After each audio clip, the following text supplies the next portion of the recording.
जय माता दी। हे परमेश्वरी, मेरे द्वारा रात दिन सहस्त्रों अपराध होते हैं। यह मेरी दास है, ऐसा समझकर मेरे उन अपराधों को तुम कृपा पूर्वक क्षमा करो। परमेश्वरी, मैं आह्वान करना नहीं जानती, विसर्जन करना नहीं जानती तथा पूजा करने का ढंग भी नहीं जानती हूँ, तो क्षमा करो देवी सुरेश्वरी। मैंने जो मंत्रहीन, क्रियाहीन और भक्तिहीन पूजन किया है, यह सब आपकी दया की पात्र हूँ। जैसा चाहो वैसा करो देवी परमेश्वरी। अज्ञान से, भूल से अथवा बुद्धि भ्रांत होने के कारण मैंने जो न्यूनता या अधिकता कर दी हो, वह सब क्षमा करो और मुझ पर प्रसन्न हो। सच्चिदानंद स्वरूपा परमेश्वरी, जगत माता कामेश्वरी, तुम कृपा पूर्वक मेरी यह पूजा स्वीकार करो और मुझ पर प्रसन्न हो। जय माता दी, जय माता दी। हमें माता से क्षमा याचना जरूर करनी चाहिए और उसके बाद ही हमें सप्तशती का पाठ करना चाहिए। यही सप्तशती का पाठ करने से घर में हर चीज की पूर्ति होती है, किसी भी चीज की कोई कमी नहीं रहती। तो आइए आज हम भी अपनी जगत जननी दुर्गा माता, अपनी नव दुर्गा माता के दिन सप्तशती का पहला अध्याय शुरू करते हैं। आप भी मेरे साथ बने रहिए। जय माता दी। अथ श्री दुर्गा सप्तशती भाषा पहला अध्याय। जय माता दी। महर्षि ऋषि का राजा सूरथ और समाधि को देवी की महिमा बताना। महर्षि मार्कंडेय जी बोले, सूर्य के पुत्र सावरणी की उत्पत्ति की कथा विस्तार पूर्वक कहता हूँ। सारवमणि महामाया की कृपा से जिस प्रकार मैवंतर के स्वामी हुए, उसका हाल भी सुनो। पहले स्वारोचिस नामक मैवंतर में चैत्र वंशी सूरथ नाम के एक राजा थे। सारी पृथ्वी पर उनका राज्य था, पर वह प्रजा को अपने पुत्र के समान मानते थे और कौल विदयवंशी राजा उनके शत्रु बन गए। दुष्टों को दंड देने वाले राजा सूरथ की उनके साथ लड़ाई हुई। कौल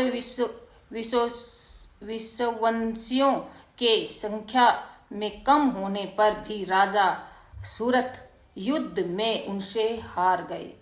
तब वह अपने नगर में आ गए।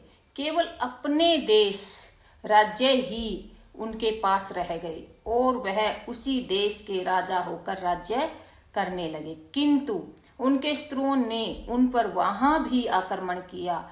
राजा बलहीन देखकर उसके दुष्ट मंत्रियों ने राजा की सेना और खजाना अपने अधिकार में ले लिया। राजा सूरथ ने अपने राज्याधिकारों को हार कर शिकार खेलने के बहाने घोड़े पर सवार होकर वहां से एक भयंकर वन की ओर चले गए। उस वन में उन्होंने महर्षि मेघा का आश्रम देखा। वहां मेघा महर्षि अपने शिष्यों तथा मुनियों से सुशोभित बैठे हुए थे और वहां कितने ही हिंसक जीव परम शांति भाव से रहते थे। राजा सूरथ ने महर्षि मेधा को प्रणाम किया और महर्षि ने भी उनको प्रणाम किया और महर्षि ने भी उनका उचित सत्कार किया। राजा सूरथ महर्षि के आश्रम में कुछ समय तक ठहरे। अपने नगर की ममता आकर्षण से राजा अपने मन में सोचने लगे, पूर्व काल में पूर्वजों ने जिस नगर का पालन किया था, वह आज मेरे हाथ से निकल गया। मेरे दुष्ट एवं दुरात्मा मंत्री मेरे नगर की अब धर्म से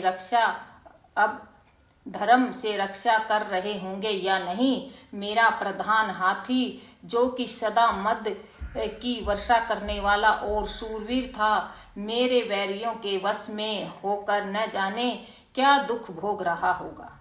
मेरे आज्ञाकारी नौकर, जो मेरी कृपा से धन और भोजन पाने से सदैव सुखी रहते थे, और मेरे पीछे पीछे चलते थे, वह सब निश्चय ही दुष्ट राजाओं का अनुसरण करते होंगे तथा मेरे दुष्ट एवं दुरात्मा मंत्रियों द्वारा व्यर्थ ही धन को व्यय करने से संचित किया हुआ मेरा खजाना एक दिन अवश्य खाली हो जाएगा। इस प्रकार की बहुत सी बातें सोचता हुआ राजा निरंतर दुखी रहने लगा। एक दिन राजा सूरथ ने महर्षि मेधा के आश्रम के निकट एक वैश्य को देखा। राजा ने उनसे पूछा, भाई तुम कौन हो? यहाँ तुम्हारे आने का क्या कारण है? और तुम मुझे शोकग्रस्त अनमने से दिखाई देते हो इसका क्या कारण है?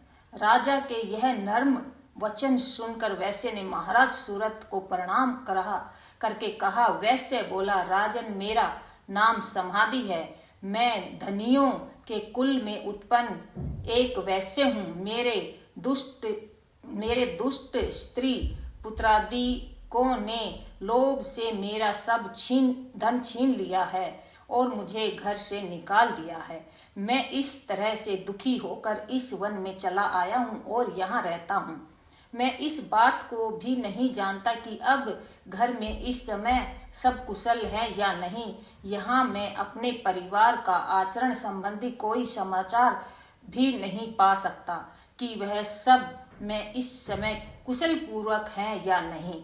मैं अपने पुत्रों के संबंध में यह भी नहीं जानता कि वह सदाचारी हैं या दुराचार में फंसे हुए हैं। राजा बोला, जिस धन के लोभी स्त्री पुत्रों ने तुम्हें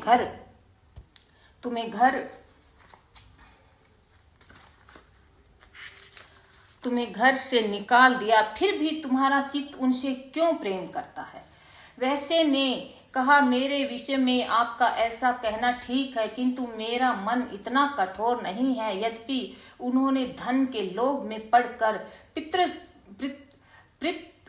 पितृस्नेह को त्याग कर मुझे घर से निकाल दिया है, तो भी मेरे मन में उनके लिए कठोरता नहीं आती है। हे महामते, मेरा मन फिर भी उनमें क्यों फंस रहा है? इस बात को जानता हुआ भी मैं ये नहीं जान पा रहा कि मेरा चित्त उनके लिए दुखी है, कि मैं उनके लिए लंबी दो सांसें ले रहा हूँ। उन लोगों में प्रेम नाम को नहीं है, फिर भी ऐसे निसहनियों के लिए मेरे हृदय में कठोरता नहीं होता। महर्षि मार्कंडेय जी ने कहा, हे ब्रह्मांड। इसके पश्चात महाराज सूरथ और वह वैसे दोनों महर्षि मेधा के समीप गए और उनके साथ यथा योग्य न्याय संभाषण करके दोनों ने वार्ता आरंभ की। राजा बोले, हे भगवान, मैं आपसे एक बात पूछना चाहता हूँ, सो आप कृपा करके मुझे समझाइए, बताइए। मेरा मन मेरे अधीन नहीं है, इससे मैं बहुत दुखी हूँ।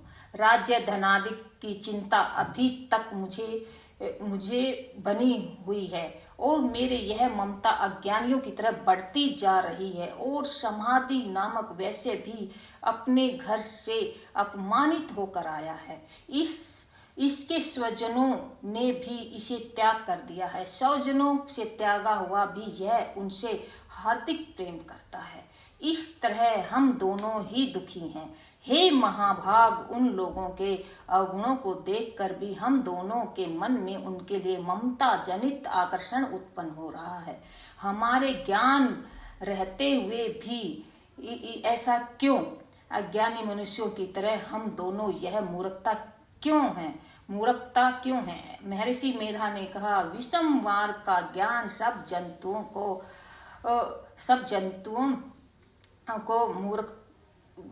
जंतुओं का है, सबको लिए विषय पृथक होते हैं।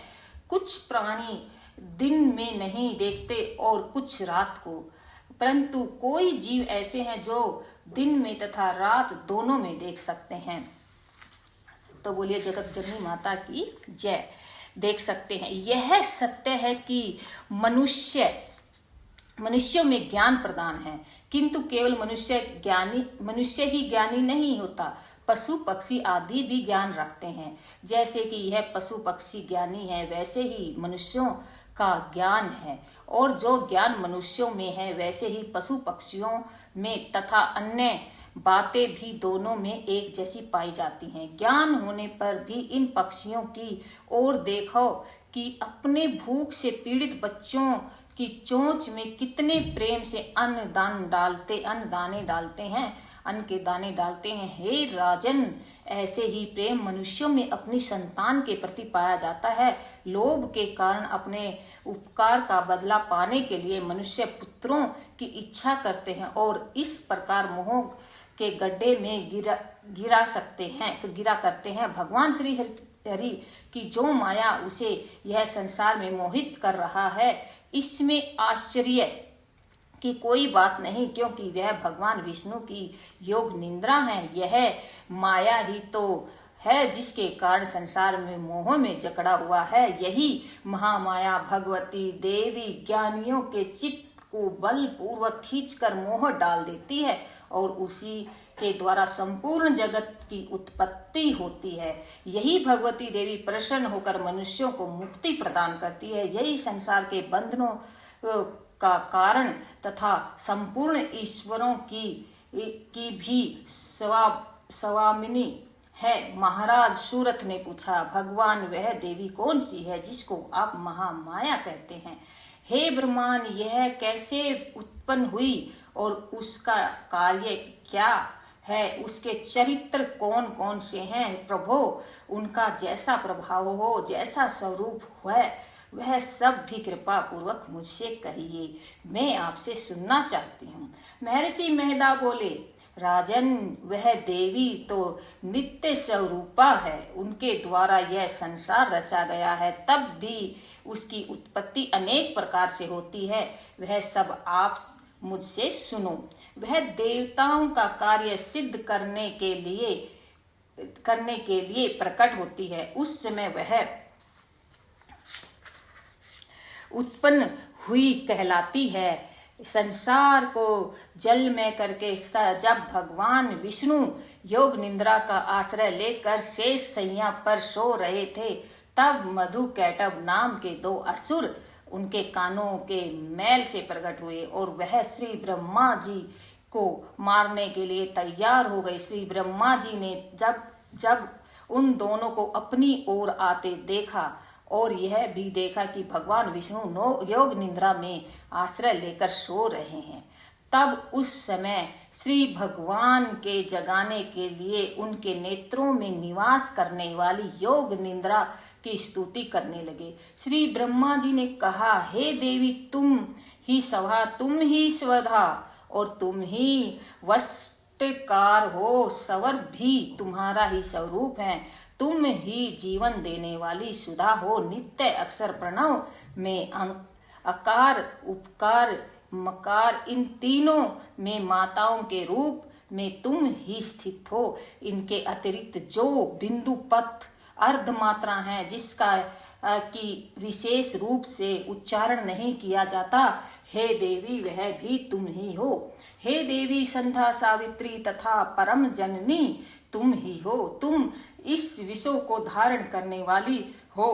तुमने ही इस जगत की रचना की है और तुम ही इस जगत का पालन करने वाली हो और तुम ही कल्प के अंत में सबको भक्षण करने वाली हो। हे देवी, जगत की उत्पत्ति के समय तुम सृष्टि रूपा होती हो, पालन काल में स्थित रूपा और कल्प के अंत में संहार रूप धारण कर लेती हो। तुम ही महाविद्या, महामाया, महामेधा, महाशिवरात्रि और मोहरात्रि हो। श्री ईश्वरी और बोध स्वरूपा बुद्धि भी तुम ही हो। लज्जा, पुष्टि, तुष्टि, शांति, क्षमा तुम ही हो। तुम ही खड्ग धारणी, शूल धारणी, घोर रूपा तथा गदा, चक्र, शंख और धनुष को धारण करने वाली हो। बाण, भुसुंडी और परिग, यह भी तुम्हारे ही अस्त्र हैं। तुम सौम्य और सौम्यंतर हो। यही नहीं बल्कि जितनी भी सौम्य तथा सुंदर वस्तुएं इस संसार में हैं, उन सब में सबसे बढ़कर सुंदर तुम हो। पर और अपर सबसे पर रहने वाली सुंदर तुम ही हो।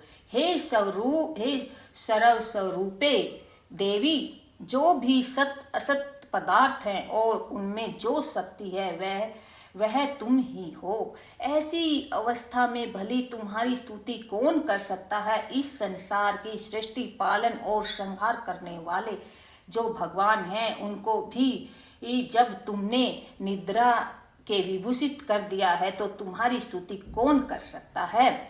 मुझे भगवान विष्णु तथा भगवान शंकर को शरीर धारण कराने वाली तुम ही हो। तुम्हारी स्तुति करने की शक्ति किसमें है। हे देवी, तुम तो अपने इन उदार प्रभावों के कारण ही प्रशंसनीय हो। मधु और कैटभ जो भयंकर असुर हैं, इन्हें तो मोह में डाल दो और श्री हरि भगवान विष्णु को भी जल्दी जगा दो और उनमें इनका मार डालने की बुद्धि भी उत्पन्न कर दो। महर्षि मेधा बोले, हे राजन, जब श्री ब्रह्मा जी ने देवी से इस प्रकार स्तुति करके भगवान को जगाने तथा मधु और कैटभ को मारने के लिए कहा, तो वह भगवान श्री विष्णु के नेत्र, मुख, नासिका, बाहु और हृदय और वक्षस्थल से निकलकर श्री ब्रह्मा जी के सामने खड़ी हो गई। उनका ऐसा करना था कि भगवान श्री हरि तुरंत जाग उठे और दोनों असुरों को देखा, जो कि अत्यंत बलवान तथा पराक्रमी और मारे क्रोध के जिनके नेत्र लाल हो रहे थे और जो ब्रह्मा जी का वध करने के लिए तैयार थे। तब युद्ध क्रुद्ध हो उन दोनों दुरात्मा असुरों के साथ भगवान श्री हरि ने पूरे 5 वर्ष तक लड़ते रहे। एक तो वह अत्यंत बलवान तथा पराक्रमी थे, दूसरे महामाया ने भी उन्हें मोह में डाल रखा था। अंतः वह श्री भगवान से कहने लगे, हम दोनों तुम्हारी वीरता से प्रसन्न हैं, अत्यंत प्रसन्न हैं। तुम हमसे कोई वर मांगो। भगवान ने कहा, यदि तुम मुझ पर प्रसन्न हो तो अब तुम मेरे हाथों से मर जाओ। बस इतना सा ही वर मैं तुमसे मांगता हूँ। यहाँ दूसरे वर से क्या प्रयोजन है। महर्षि मेधा जी बोले कि इस तरह से जब वह धोखे में आ गए और अपने चारों ओर जल ही जल देखा, तो भगवान श्री हरि से कहने लगे, जहाँ पर जल न हो, सूखी जमीन हो, उसी जगह हमारा वध कीजिए। महर्षि मेधा कहते हैं, तथास्तु कहकर भगवान श्री हरि ने उन दोनों को अपनी जांघ पर लिटाकर उन दोनों के सिर काट डाले। इस तरह ऐसे यह देवी श्री ब्रह्मा जी के स्तुति करने पर प्रकट हुई थी। अब तुम से उनके प्रभाव का वर्णन करता हूँ, सो सुनो। इसके अगले दूसरे अध्याय में हम ये वर्णन करेंगे। तो जो भी गलती हुई हो गई हमें सप्तशती का पाठ करते वक्त तो क्षमा करना। हे देवी, हे महामाया, हमें क्षमा करना। जय माता दी। आपका दूसरा अध्याय तुरंत करें।